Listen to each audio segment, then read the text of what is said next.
This week, we watched the 1995 very dark film, 12 Monkeys.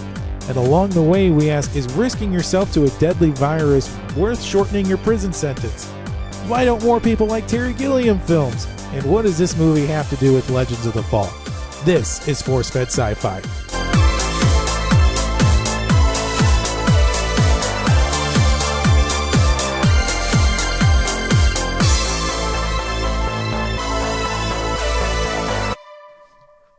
Hello, everybody, and welcome to another exciting edition of the Force-Fed Sci-Fi podcast. I am your host, Chris Rupp, and I am here with my co-host, Sean Culp. Thank you, everybody, so much for joining us on what is sure to be a very bleak look into the future with 1995's edition of 12 Monkeys, which when we picked this last time, we were very excited to get this going. Mm-hmm. Not so much with the Bruce Willis butt. No. There's so much butt. There's so much butt. We'll get into that, though. It's insane. So before we get into all the pre-production stuff, let's break down the movie. And spoilers will abound in this episode. Yep. But the movie's been out for over 20 years, so you've had time to see it. 24 years. All right. So we're introduced to a convict by the name of James Cole, played by Bruce Willis, and he's trapped in the year 2035.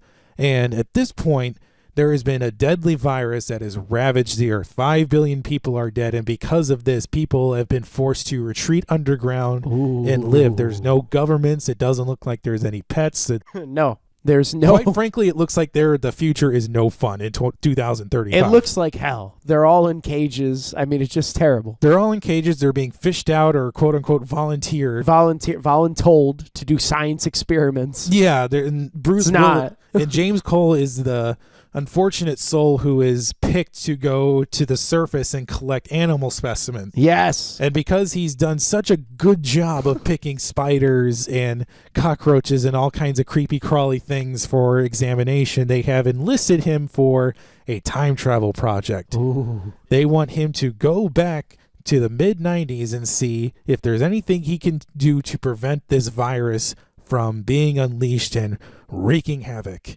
What will happen? What will happen? Well, we'll find out. But, I mean, I don't want to say hilarity abounds because it does not, quite frankly, in this movie. It is probably one of the least funniest movies I've ever seen. No, this film, you're right. This film is not funny at all. No, I don't think no I humor laughed in it at all. No, it is a very serious, it takes a very hard look at the future, like life. Hard look at life, hard look at the future. It's very dark. Oh, it talks about philosophical concepts. I mean, this is a sci-fi film. This is probably the first edition we've had of what we would consider like a pure sci-fi film. Totally. It's not like a sci-fi romance. I mean, I guess there's some tiny like romance in there, but it's not a huge part of the film. It is not the driving force of the film at all. Sci-fi, baby. So like we mentioned in the top of the show, this is directed by Terry Gilliam. The holy Gilliam. At this point, had developed a reputation for this highly stylized method of filmmaking. He did. So a lot of odd angles, a lot of quick cuts, a lot of slow motion stuff, which we don't get a ton of slow motion stuff in this movie. I mean, no. Mostly with the flashbacks we get that. But he's most known for directing Brazil, yes, which is another movie on our list, which we hope to get to soon. His film before this was The Fisher King, starring Jeff Bridges and Robin Williams, which not a sci-fi film, but I cannot recommend that movie enough. You cannot recommend. It's pretty good. It's a very good character study. Yes. Robin Williams has suffered a tragedy in his life, and Jeff Bridges has to play the unexpected role of the counselor to Robin Williams' broken character. Yeah, it's a great take on mental health, homelessness. Solid flick. So yeah, directed by Terry Gilliam, written by David and Janet Peebles, which I don't know what else they have done. But it stars Bruce Willis as James Cole, like we mentioned. Madeline Stowe as Catherine Rayleigh. We have Brad Pitt in one of his early roles as Jeffrey Goins. We have Christopher Plummer as Dr. Leland Goins, who's Brad Pitt's father in the movie. And we also have David Morse as Dr. Peters, who unexpectedly becomes the villain. Yeah.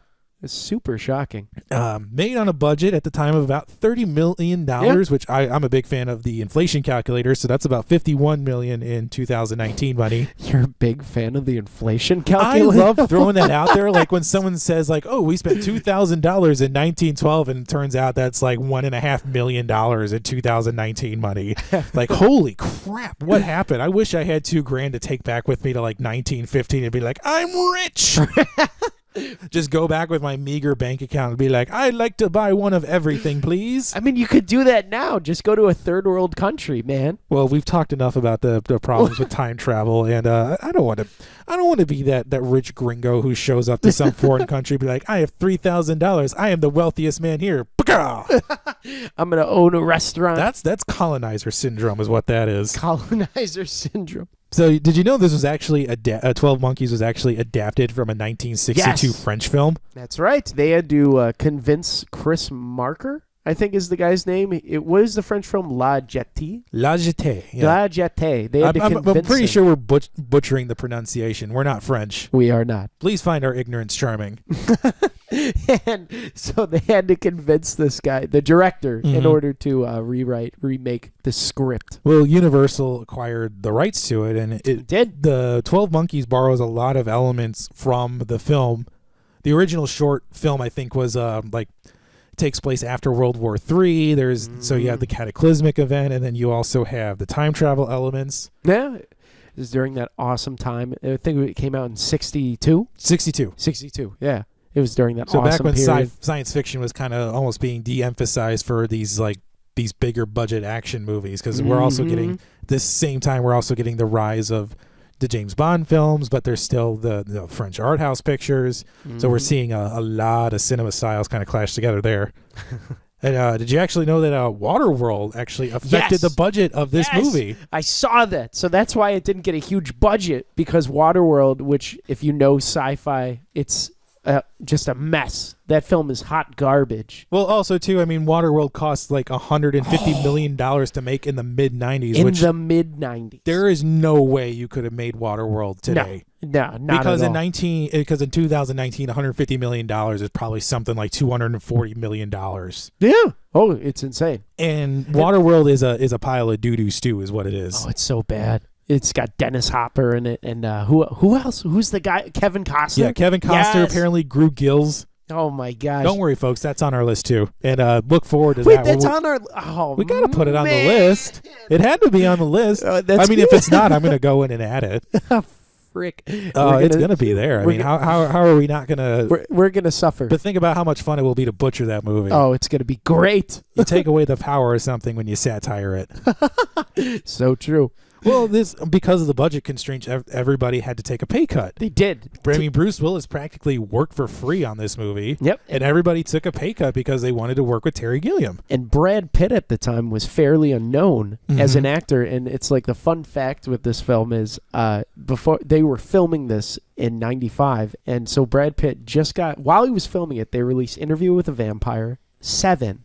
And then one more film, Legends of the Fall, and he just became like an A-list actor overnight. Well, those were all really good movies. Solid way. Legends of the Fall is probably my favorite among those movies. I've never seen the it. cinematography is incredible in it. Legends of the Fall, and Brad Pitt just kind of becomes unhinged at various parts in the movie. Really, like.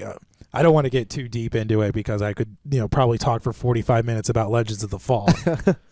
But I mean, if you got time, watch it. Oh yeah, I gotcha. So Brad Pitt, his notoriety kind of helped this film. He worked for cheap because he was no one when they cast him. Yeah, he was a nobody.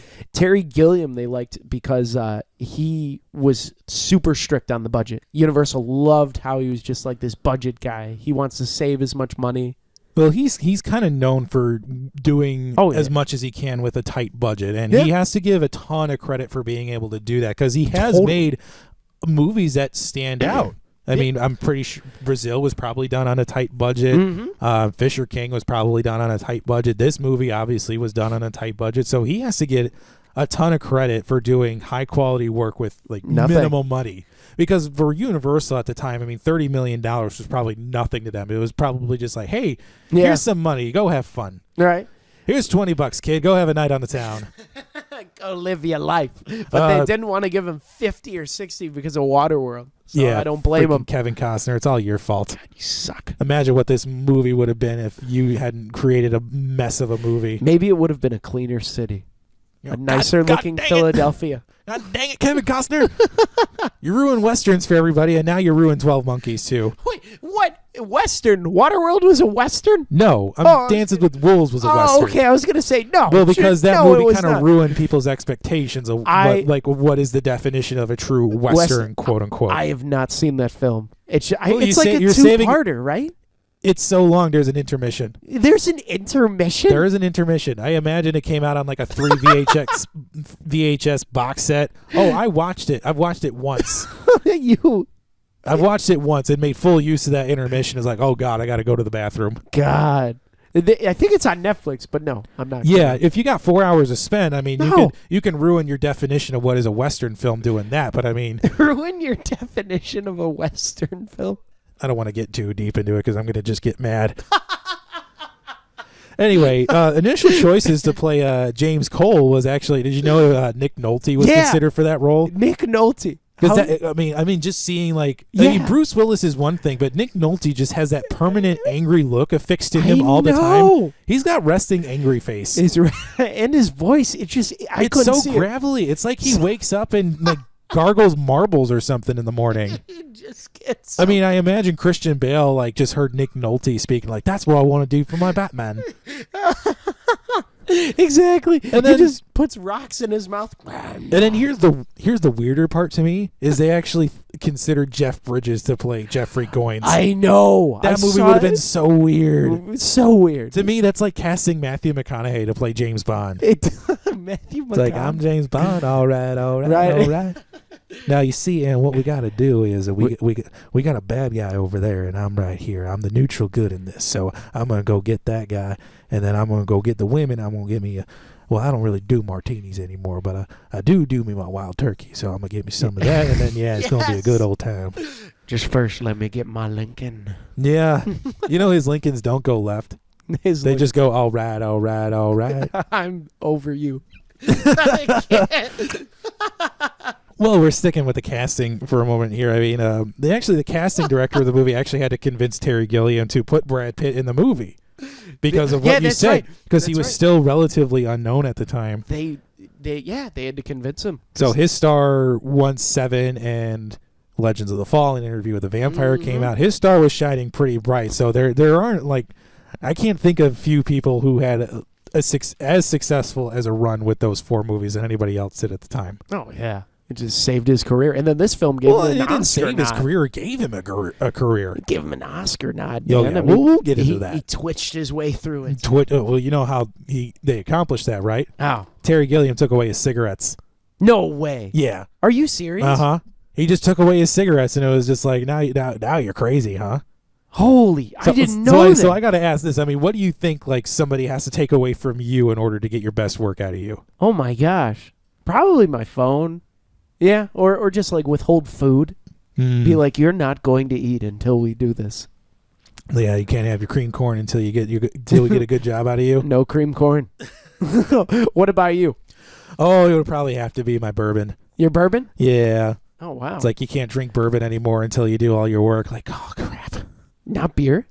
I do like my beer, but there's something about bourbon. Mm-hmm. Oh, I'm on a bourbon kick. Rock on. All right, yeah. I can't believe that, though.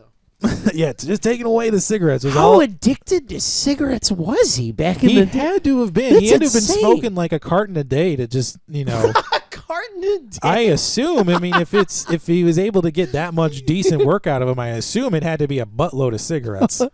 More like 2 packs. Like what? He had to have been smoking ever. The whole probably. Day. The moment he woke up, he put in a cigarette. I mean, this is the mid-'90s, so he's probably just smoking indoors all the time. Either that or Terry Gilliam was just like, I'm tired of you smoking inside all the time. I'm taking these away. Gosh, that's incredible. Not so much like I want to get a decent performance out of you.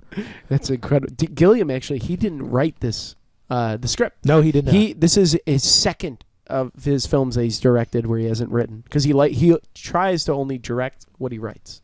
and produces. He I doesn't. can get that you want the consistency of the vision. I can understand that, but also too, I mean, if you're a filmmaker and you have a style that fits a certain movie that producers are trying to make, yeah, you sign up for what work you can get.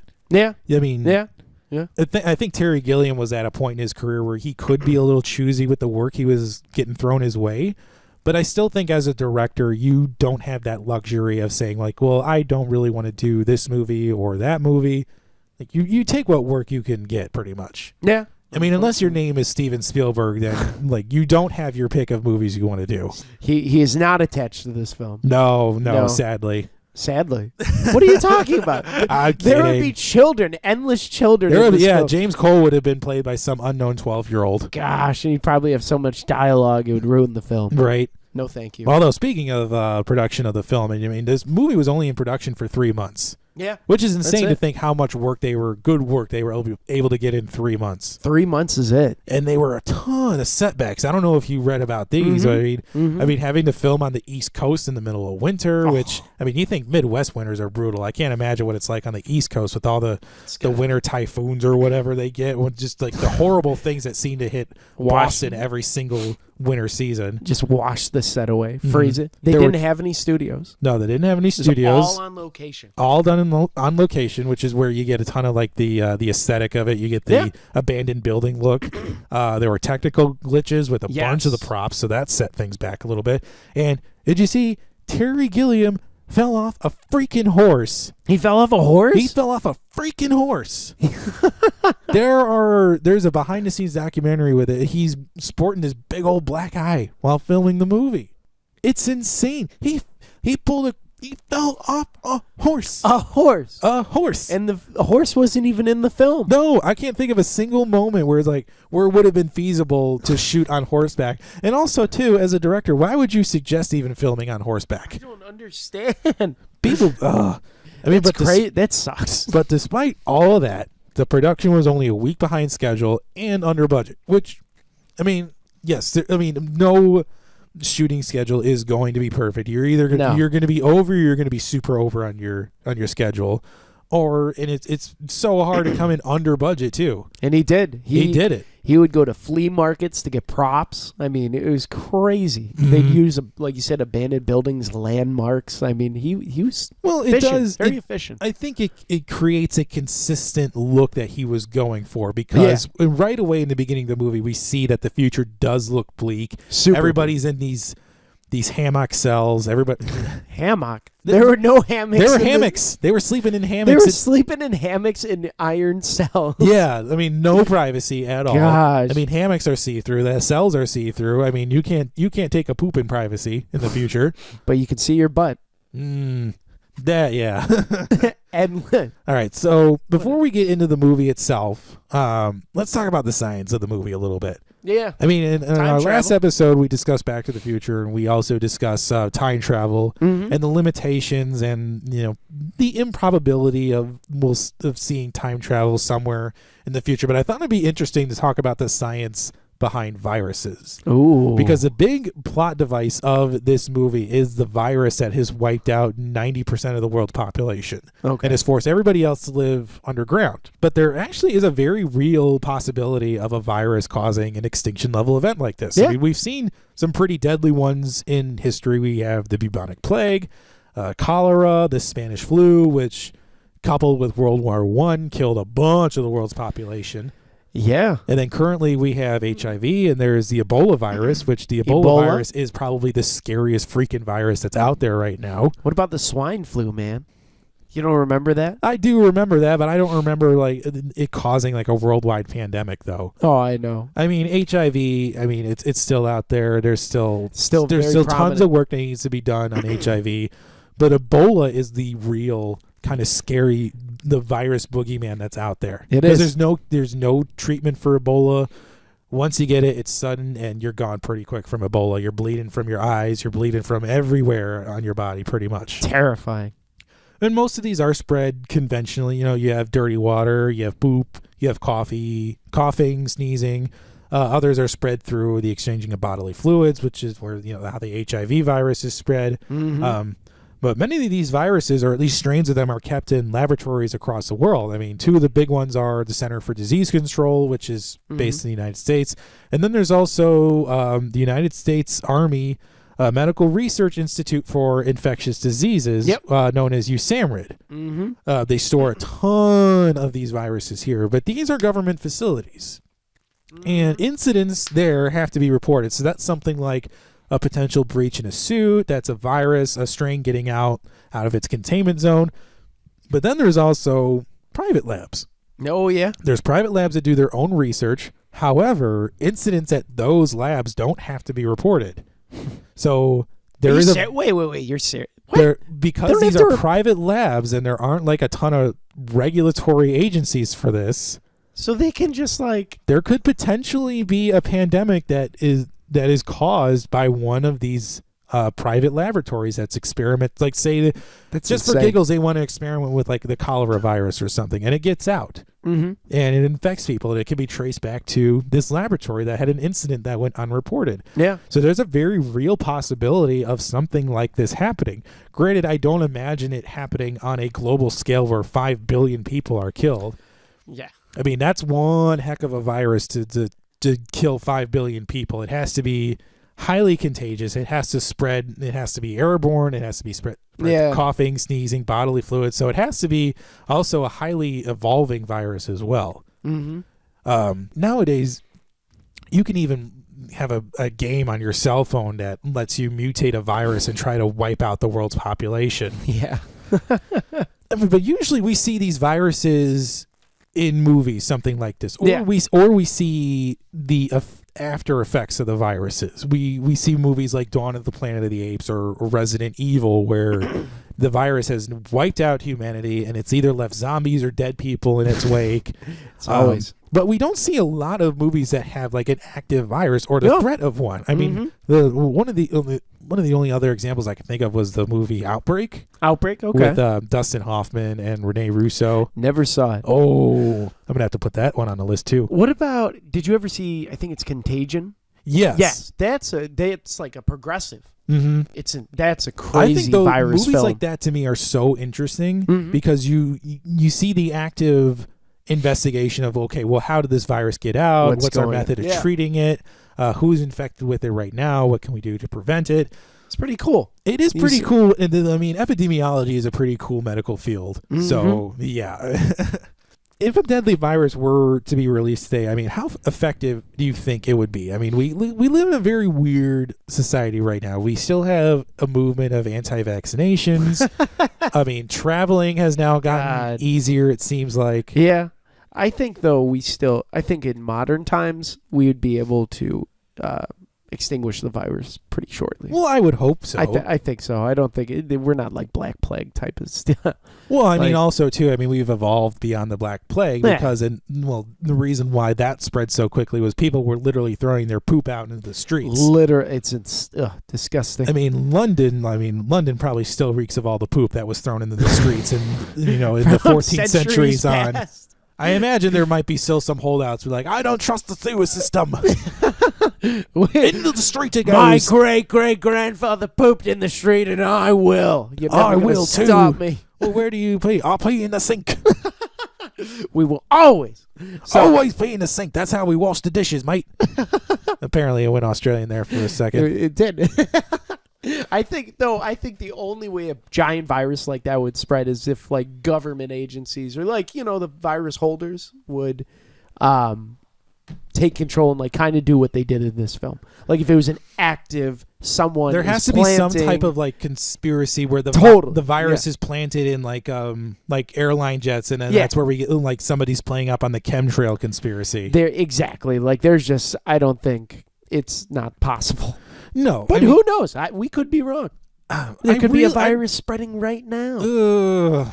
I hope we're right about a virus not spreading like that. I hope that's not the case. I mean, right? I mean, anti-vaccination is one thing. You're creating a public health risk by not vaccinating your children. I mean, Yeah. I mean, well, I imagine that the tiny coffin business will just be booming over the next decade with all these people who think that vaccinations are a bad thing.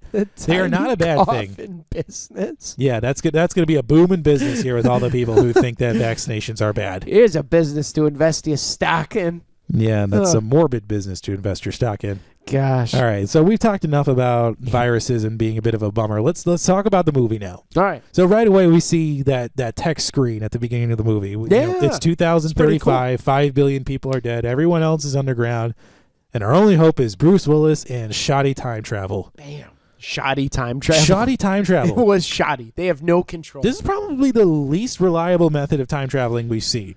Yeah. I think this is probably the least reliable we will see in any of our future time travel movies. Yeah. Because he's sent back in time, what is it, 3 or 4 times? 3 times. So he's sent back 3 times. So in the first attempt, he sent to 1990, so it's super earlier than he needs to be. Yeah. And then he's yanked out. The second time he's sent to 1917 in France. Yeah. Which he gets shot, and we see more Bruce Willis' butt there for whatever reason. and then the third time he's sent back, and he's just like this drooling, like, so-and-so, or no, I guess... Or well, it was like when he was sent back to France in the World War, that was like a glitch. Like, it was a glitch, and then he was yanked back out. He was like yanked out and sent to... 1996. 1996, yeah. And then they sent him again to 96. They got it right. Yeah, so it's 4 times that it took for them to get it right. And the 4th time, he's just left like this drooling fool in the middle of the street, and Madeline Stowe has to come over and like kind of corral him. Every time. Yeah. Would you really place that much faith in a broken time travel system? I guess. I mean, I wouldn't be like, wait a minute, you have to send me back 4 times? It's well, that's why they don't give them the option. Yeah, they don't give him the option. That's why they have to rope the prisoners in. They kind of force him. I'm curious how many times they actually practice this. I'm curious like how many like people they tried this on. Right? There has to be like dozens of people that tried this on and were like either murdered or they fell into drugs or they spent their money on hookers, which every time they yank him back, they always ask him like, did you fall in with hookers or did you do drugs? Or drinking alcohol? They ask him that every single time he comes back. So it seems like there's a pass. Well, they have faith in the shoddy technology they built, but not in the people they're sending back. I guess. I mean, come on. You probably have faith in, like, if you drive a Ford. Or these crappy cars. I don't drive a Ford, so I can't say. I don't either, but other people in this world drive these different cars. I think Fords have gotten better these days. What about a Saturn?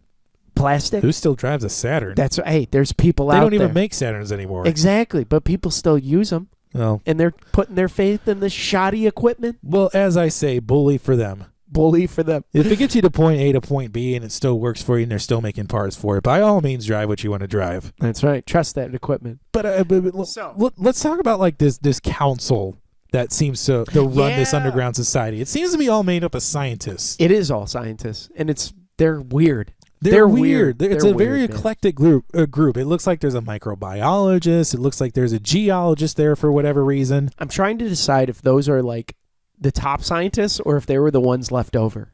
Probably the ones left over. Those are probably like the C+ students that are left over. Yeah, right. They weren't even working. Just remember, folks, field. even C+ students can become doctors. That's right. So these are probably like the C+ doctors. Yeah, this is probably the crowd, the group that graduated in the lower percentiles of their classes. I mean, and are now left to make worldwide decisions. Yeah. I mean, the lady, when they were questioning him, her face was like super zoomed in. Like she was looking through the mirror. Mm-hmm. Like why are you looking through a mirror? What a weird. They were just so weird. Well, then they're also fixated on the 12 monkeys. They were. They were wrong. I mean, you think there would be. I mean, we find out why the 12 monkeys or the army of the 12 monkeys plays a big role into the film because it's Brad Pitt's like environmental organization. Yeah, it's nothing. And they think the entire time, oh, they must have caused the virus. It's got to be them. It's like. No. Do you not have the radio broadcast talking about all the giraffes that are running around on the interstates? I know. I mean, you got these shoddy recordings of, Bruce Willis trying to say, like, we were wrong. You sent me back to the wrong time. Send me to this time and blah, blah, blah. And yet you can't find a radio broadcast of someone saying, yeah, there's elephants running through the dry docks. What's going on here? I know. How can you miss that? What about the papers of, like, his dad? Him taking his dad, like, wouldn't that be in the news recordings, anything? There should have been stuff. I mean, unless the virus just caused like a news blackout and there was this weird period where there just wasn't any news that come out during that time? It's possible. I could buy that. And all the info they have is just stuff that they've come up along the way. All right, that's fair. Yeah. I mean, it's been 40 years in the film. Yeah. I mean, let's talk about the flashback that we keep seeing through the movie. So it's this young boy who keeps seeing this shooting at an airport. Yes. Now, the thinking is initially in the beginning of the movie that we think this is the young Bruce Willis character. We think this is young James Cole who is witnessing a shooting at the airport for whatever reason with a man who's, clearly has a wig on and is being shot holding this Civil War style revolver. Yeah.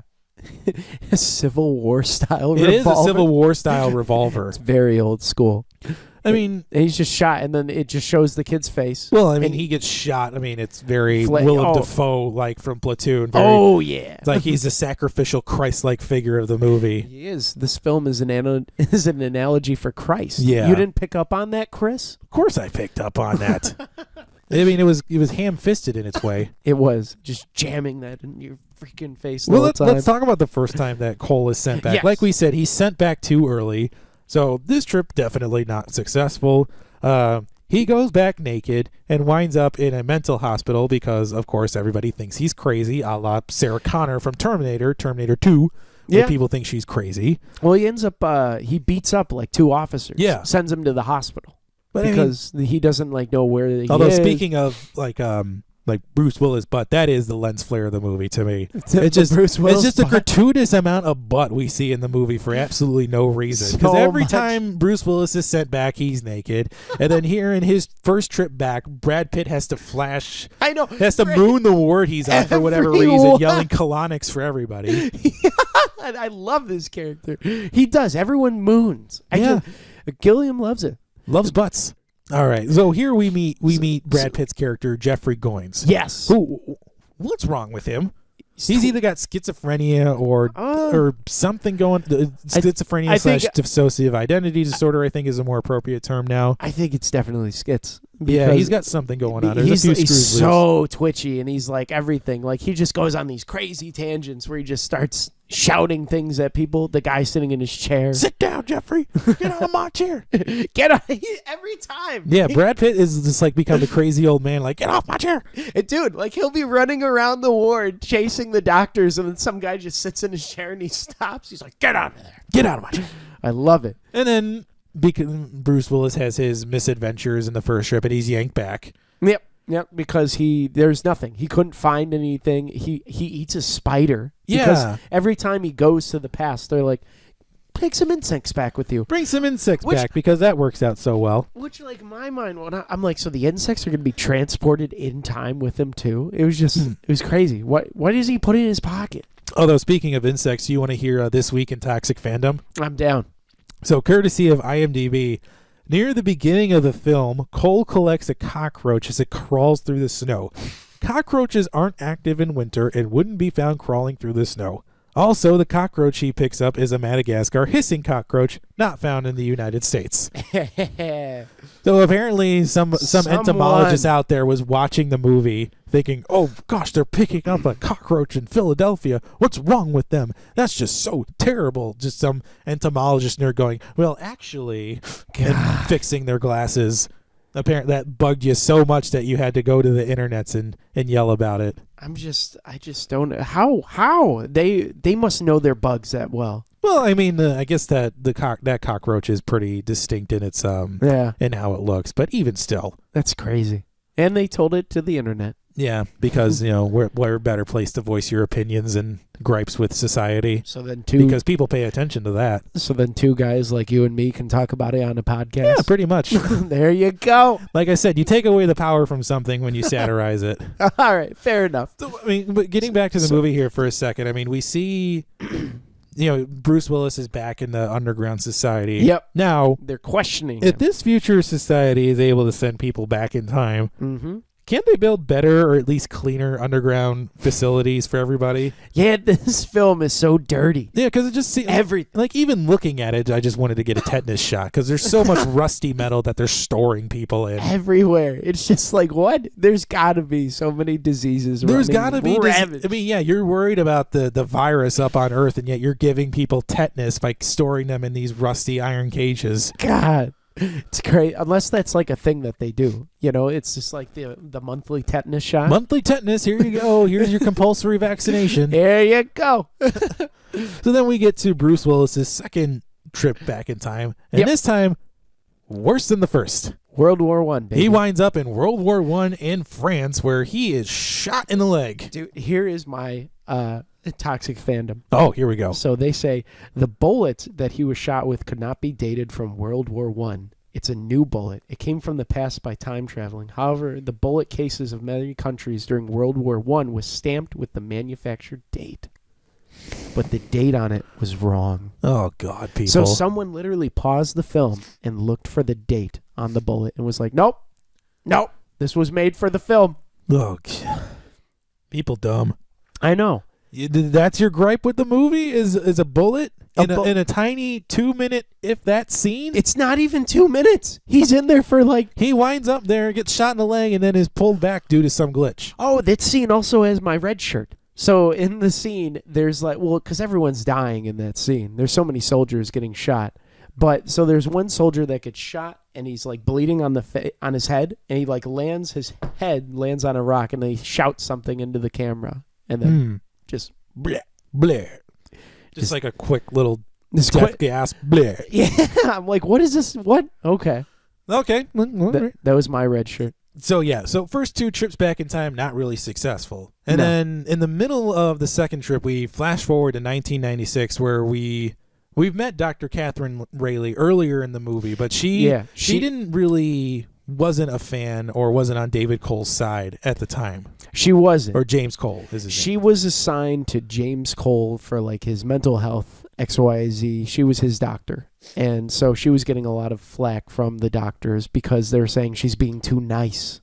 She's giving him too much rope. Well, I mean, in the mental health field, I mean, you have to be somewhat compassionate. You have to understand that there is a person under that ailment. They're going through a tough time, or they're not functioning at 100%. But you have to understand that this is a person who deserves treatment under there. Yeah. Regardless of what they're saying, if it's apocalyptic visions, or they're saying everybody needs colonics or whatever. Yeah, and I really enjoyed in the film the contrast between the doctors, because it was like a bunch of old white men, and then her, and she was like the young doctor. So you just could see like the jaded between the guys. They're like, just give him pills, but lock him away. And she's like, let's talk to him. He means something. He seems familiar. In this trip back, though, she's gone from being a psychiatrist to a doomsday writer. Yeah. That's a heck of a career change right there. Like, what? But we also meet Dr. Peters, who unexpectedly becomes the villain at the end of the movie. He's in like 3 scenes. Yeah, he's not really played up as the villain. I mean, no. Yeah, there's the buildup of, oh my God, he's going to be the guy who's going to release the virus. But in this scene, he's kind of interrogating Dr. Rayleigh. Yeah. About her speech, her book. It's like she kind of agrees with you, dude. Like, chill out. I mean, there's gonna be like some type of yeah. I mean, they're both on the same page, more or less. I mean, when I saw it, I was like, this guy's a little weird. What's up with his hair? He seems like a little bit. Yeah, he's rocking the ponytail. It doesn't. That wig is terrible. Ponytail is just like pre-man bun. So bad. But he was like just too pushy. I'm like, what is up with this guy? And he didn't show up until a little bit later in the film. I'm like, okay.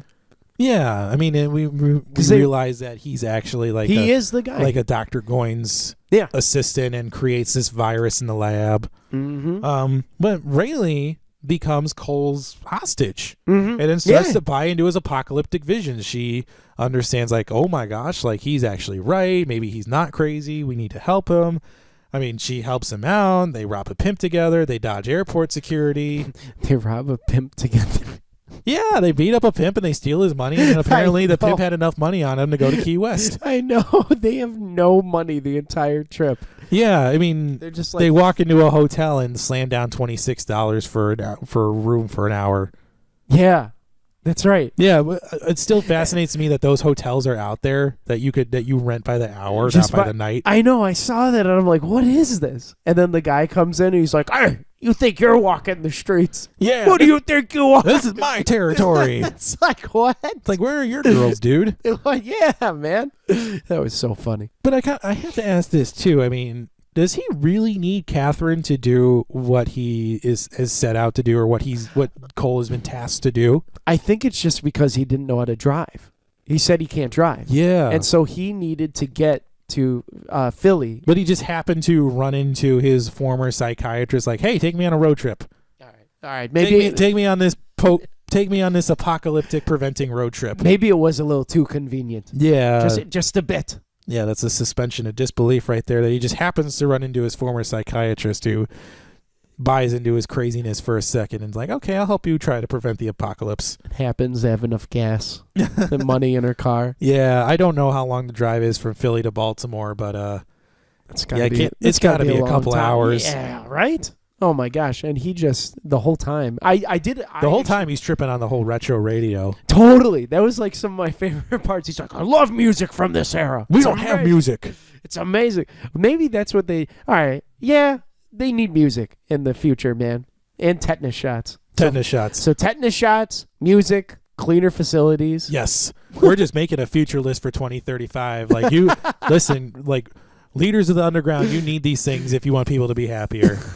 just a little bit happier. Maybe they won't like do drugs and alcohol when you send them back. Well, also too, I mean, we're also just seeing the prison side of things. So maybe there is a cleaner set of facilities in the future where the non-terrible people live. That's true. I took it when like he comes back and they put him in the bed and he's like staring up at the painting. I'm like, oh, maybe this is how like the upper elite live in the future. Could be. They're just looking at like paintings from Michelangelo over their heads and like the Mona Lisa. I think this also too is a good point to bring up the fact. I mean, do you really think that the future that Cole is talking about is actually happening, or is he crazy? Is he like crazy? That is the perception in the whole film. You never can tell. I would like to say that his future is real because it goes along with the story. But I, in the back of my mind, I'm like, dude, what's separating this guy from like a crazy inmate? Yeah, it's a lot like One Flew Over the Cuckoo's Nest. It is, where you're not sure if what is happening is real. It's more like the book itself, because the One Flew Over the Cuckoo's Nest book is told from the perspective of Chief, who is schizophrenic, who's hallucinating and thinks like, oh, a machine runs the world. And this movie very much takes that point of view, like, well, is what he's saying like really coming to pass? How do we know that he's not just hallucinating here? Yeah, and Bruce Willis, like his character, talks about that. He's like, it's all fake. And all I see are dead people. It's all. You're right, Doc. And they like change their beliefs at the same time when he comes back. Like she's now like, she sounds the crazy, and then he's like more the grounded individual. That's like, no. It was all a lie. I just heard about the kid in the well. I mean, Cole does his best to try and prevent what is going on. He thinks that he does. He thinks Goins is the original like starting point of the virus. So he tries to go and talk to Jeffrey Goins, Brad Pitt's character. Yeah, and ends up planting the seed in his mind, like, I'm going to be even more of an environmental revolutionary now and go against my father's ideals. Yeah. Which, for all the like the prominent billing that Christopher Plummer got in this movie, he's not in this movie a ton. No, I was so like shocked when I saw his name, and I'm like, he's in this film like David Morse. 3 scenes. And Christopher Plummer is perfectly willing to pawn off his kid to the next mental hospital that's willing to try and treat his son. Yeah, he's just like, you're crazy. He's not a good dad. He's not. He's a rich. Like, Jeffrey, I know it's you. No, it's not. And I hated his accent. Yeah, that southern accent in Baltimore. Like, and Jeffrey doesn't have the accent. No, he's the only guy in the film with an accent. Yeah, I get Baltimore has its own unique accent, but it's not southern. No, it is not. Yeah, why is Christopher Plummer trying to sound like a Kentucky plantation owner? Yes, that is exactly it. Like, he's going to give me some nice lemonade. Here you go, while you're working in that lab there. I'm just like, it's just like, dude, what is this guy doing? How about a mint julep now for your troubles? Yeah, right? If we're sticking with Kentucky. He was, I didn't like his character, to be honest. It was kind of like the lower part of that's your lens flare is Christopher Plummer's accent. Christopher Plummer's accent is my lens flare. I could have dealt without it, man. Yeah, I think a lot of people could have.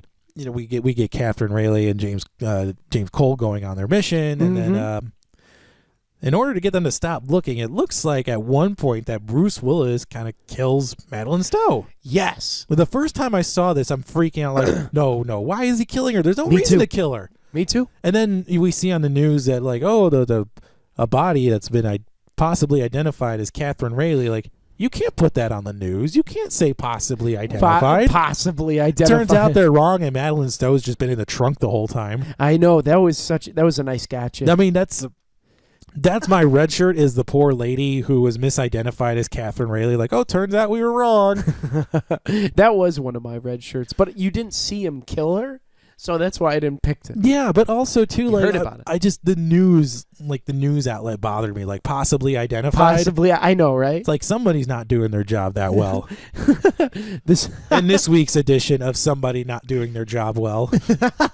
Yes, that news anchor. But then we get to the climax of the movie and the airport chase. Yes. Where it turns out that James Cole runs into his friend Jose from the future, tells him, man, you're a hero, in our time, you got your part in. Mm-hmm. Found him in the airport, and then they both defy airport security and run through the checkpoint. They do. Nowadays, and carrying a weapon. Nowadays, can you imagine how many people would just come out and tackle them? Oh, it'd be insane. Take them to some back room where they're for, quote, additional screening. AKA, let me insert my gloved hand. Yeah, into the poop chute. The poop chute of Bruce Willis's willingly revealed bottom. Yeah, again, we don't have to keep talking about that, though. I mean, we alluded to it earlier when Cole is running after Dr. Peters, who is carrying what we can assume is tons of the virus that will kill humanity. So he's running after him. And he's shot in the back, and he puts his arms out like a Christ figure is what it is. I don't have a big problem with movies that go for the Christ imagery, but when it's done, it's usually done in this very ham-fisted type of way. Okay. Like I mentioned Platoon, where that's done, where Willem Dafoe kind of puts his arms out like he's the sacrificial lamb of the movie. This isn't intentional, but in E.T. there's also Christ imagery in that as well. In E.T.? Yeah. No way. Yeah, way. All right, tell me. I think it's best saved for when we get to E.T. Save when we... Okay. But if you know what I'm talking about in E.T., then yeah, like I said, like I don't have a big problem, but when movies do this Christ imagery, either the sacrificial lamb or somebody holding their arms out when they've been shot, I'm not a big fan of the ham-fisted imagery with that. Okay, that's fair.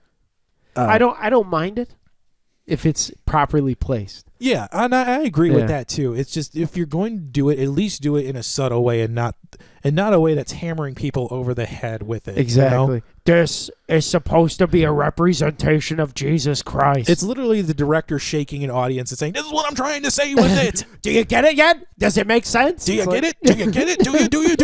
Do you? But we see that Cole is killed. He is, and his life is a closed loop. It is. Yes. Yeah. That was so underwhelming when I saw that. I was like, man, this is it? This is the whole film? Yeah, humanity is still going to be doomed to die and be trapped underground for generations.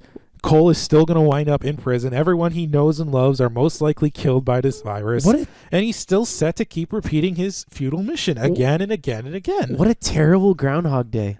Just be trapped in it endlessly. I mean, you're going to die. This is a very dark Groundhog Day.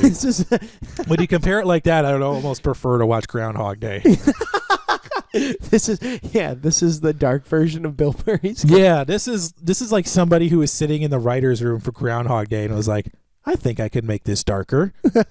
You know what this movie is lacking? Murder. Endless murder. And sci-fi. Yeah, Bruce Willis should have thought twice about ripping out his teeth, because then there was no way for them to pull him back. Right.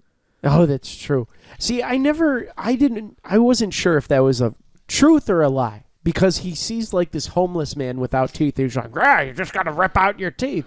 Yeah, just rip out your teeth. And it ends up being the same voice that he hears throughout the film. Like when he's trapped in like 2035, he'll be in the room and you'll just hear this voice towering over, and it's the same voice as the homeless guy. And then when they revisited the homeless dude later on, Catherine's like, hey, do you know where the 12 monkeys are? And he's like, what? Well, and then he confronts him in the bathroom, and turns out it's some random guy taking a poop. Yeah. So I mean, but does it confirm to you that maybe Bruce Willis is just crazy and is imagining all these things? I think that might be maybe imagined. it's just a coincidence. His name is James Cole, and that is a pretty common name. That's like naming a kid John Smith. John Smith, James Cole. Yeah, I mean, I would imagine that there is like a James Cole out there somewhere. Oh, totally. I mean, for all we know, this is a coincidence. It could be. I mean, because I imagine that kid who saw that had to have been 9 or 10, and Right. seeing somebody shot and killed in front of you has to be a pretty traumatic event. Right. I mean, and even at a young age, yes, you don't realize what's happening, but you're building a procedure in your mind to protect yourself from that. So for all we know, it's just Bruce Willis being crazy and trying to protect himself from that. But then how did Bruce Willis get there? Well, I guess it is a closed loop because the first time. No, but as a kid in the airport, right? Mm-hmm. He saw the guy. So someone He had saw to, himself getting shot, pretty much. How though? He had to have been sent back first, right? So the virus had to have happened. So maybe.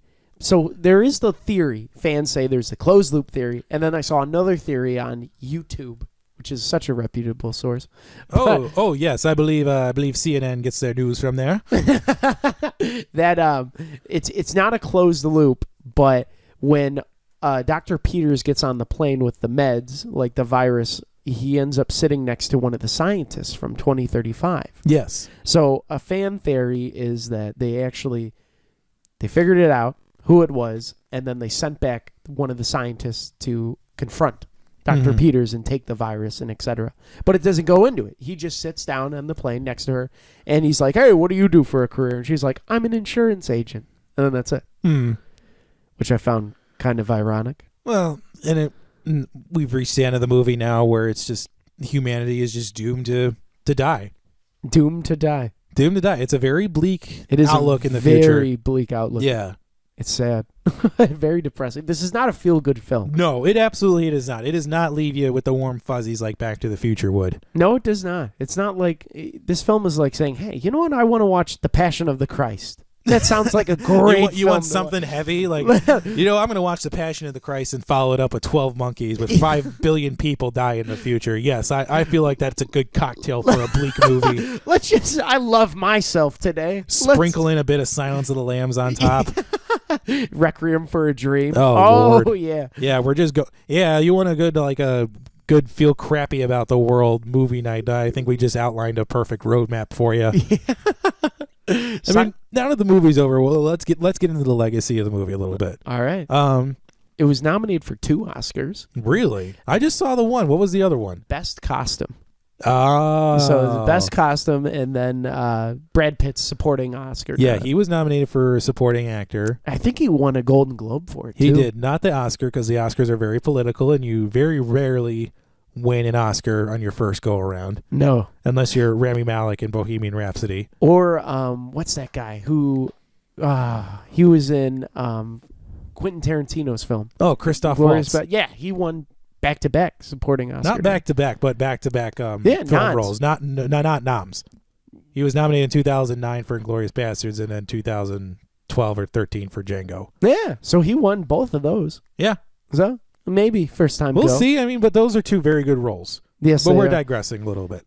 I don't even know who beat out Pitt in 96, to be honest with you. I mean, we can look it up here. But let's just move along with the show here. But I mean, it grossed $169 million at the box office. Mm-hmm. But again, this was during that very successful run of Brad Pitt movies. So Yeah. how much of the film's success do you attribute to Brad Pitt and his rising star at the time? How much? I think I attribute a bit of it because he's young. He's You attractive. have to attribute a good portion of the movie's success to it because, yes, Bruce Willis was a big enough star at the time, but I don't think he alone could have carried this movie. No, it was the 3 components was Gilliam directing, Bruce Willis, and then Brad Pitt. Yeah. It was a trifecta. That definitely put butts in seats. Oh, yeah. And Roger Ebert was a fan of the movie, too. He was. 3 out of 4 stars. He compared the movie very similar to Blade Runner, which is my personal favorite science fiction film. This actually spawned a television show on the Sci-Fi network. Yes. And 12 Roger Monkeys? Ebert was less a fan of that than he was of this movie. Oh, really? He didn't I like. read his review. He eviscerated the television show. He did not like it. He eviscerated it. Uh-huh. Oh my gosh! It's very rare that I get to use that word, but I love using it in the appropriate context. You know what? That is true. There's not much of a big following of it. No, this is more. This movie appeals more to like the hardcore science fiction fans, and all those elements are there. You have a very bleak post-apocalyptic future. You have time travel that's not exactly reliable. No, You have not so much a hero, but just a guy who's kind of been roped into this whole thing, trying to do the right thing, and yeah, ends up failing anyway.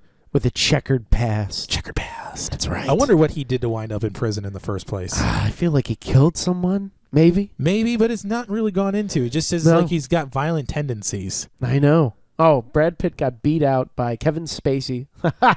What was that for? Usual Suspects. That was a great role, though. So, That was a great role. okay. Yeah. So I guess he. Brad Pitt, you can't be mad that you lost to Kevin Spacey. I mean, he made one of his eyes kind of crazy. Yeah, he was pulling a Forrest Whitaker with the eyes a bit. Pulling a Forrest Whitaker. I'm sure. Is that a thing now? I don't think it's a thing because Forrest Whitaker actually has a legitimate medical condition where that happens to him. Forrest. So the legacy of this film is it's pretty reputable. In It's the pretty sci-fi reputable, community. but I think I gotta ask this: do you think this movie is primed for a remake? I mean, because the television companion didn't exactly work out, but No, could a remake be done for this? I don't know. I wouldn't want to see it. Yeah, I wouldn't watch it. It would be like watching Total Recall remake. It's just no. Yeah, I'm good. I like the cheesiness of the 90s to it. And like the air, I feel like if they did it nowadays, it would just be they would be so focused on the CGI and the dirtiness that I find it it would best to lack the leave this story. movie like David Cole's corpse in the airport. Don't do anything with it and just respect it. Just leave it where the body is falling. just go, leave it there, man. So with that, why do we rate the movie? I'm down. Sean, what do you, for our rating system, we have a 4-tiered rating system. We have would not watch, would own, and would host viewing parties. So, Sean, what do you think of 12 Monkeys? For 12 Monkeys, I would place it as a would watch. I don't know. I don't think I would own it. Yeah, I'm not that diehard of a fan. you know, I agree. This is a would watch for me as well. Unless like owning it means I would DVR it and then just keep it. If that counts as owning it, then You just store it on a hard drive. yeah, that would be my would own. But I would only watch it, and I'm pretty good. Yeah. My life is While this fine. movie, I mean, is good. I mean, it does suffer from the hyper stylization from Terry Gilliam films. yes. But it does have a lot of standout performances in it, and it provides many of the sci-fi elements that we talked about. But it does show a very bleak look into the future. Like the future is not the warm fuzzies everybody thinks it is, No. and a lot of people don't understand. Things have to get a lot worse before things get a lot better. Yeah. So I mean, this is for all we know. I mean, a sequel for this movie could wind up being like, oh, everything's worked out, humanity is back, and we're working together. But that movie isn't as interesting, What a boring film. right? Who just wants to watch a film of everyone patting themselves on the back? Star Trek. Star Trek? Oh, if you watch like the original run of Star Trek, it's all very happy. But then they talk about like the horrible things that happen for them to get to Star Trek, like genetic wars and the nuclear fallouts. Like Wait, things had to be terrible Are you before they got talking to the bright and shiny universe. Wait, are you talking about the original series? Oh yeah. Like with Kirk? Uh-huh. Well, I mean, it's not that exciting, warm fuzzies. I mean, It's not that exciting, but there's some terrible things that had to happen for them to get to like the very sleek, Starship Enterprise. that is Like true. Khan was a product of the genetic wars. Ooh, that's true. Yeah, so there were a lot of really bad things that happened for them to get to like we're all about reaching out to new alien species and hooking up with green women. And hooking up with green women. Oh, he was doing it with Always. green women on the regular. Loves the green women. You know what film I would watch, though? I What? would watch the virus being spread of this film. That's a movie I want to see out of this. I would see it. Yeah. Because like I said, Hollywood, we don't see too many of those virus movies going around. Then we can we could see this. Pun not intended. We can see the slow decay of the cages. I would want to see that. People, the fallout from the tetanus. Yeah. That would be insane. All right, so I think that I think we've gone pretty deep into the movie. So what do you say we pick our next movie? I'm down, man. All right, we're gonna enlist the help of our friendly random number generator known as Major Samantha. So we have a list of 118 movies, and today she has selected 109. It is a 1999 George Lucas directed Star Wars Episode 1, The Phantom Menace. Oh, no! Oh, yes. I'm telling you, this is totally random, people. This is Major Samantha. So prepare for that next week. Watch with us if you want to get ready for it. But I think that wraps it up for this edition of the Force Fed Sci-Fi Podcast. If you enjoyed the show, please go to iTunes and leave us a 5-star review. Mm-hmm. It really helps us out and drives us up the charts, as well as help people like you find the show. We are across the spectrum of social media with Facebook, Twitter, and Instagram, all at Force Fed Sci-Fi. You can check out and download episodes at Apple Podcasts, Spotify, and Google Podcasts, or wherever you find podcasts. And please subscribe so you never miss an episode. And finally, you can check out our website, forcefedsci-fi.com. That's all one word, for show notes and links to all of our social media. So for myself and Sean Culp, we'll see you next time.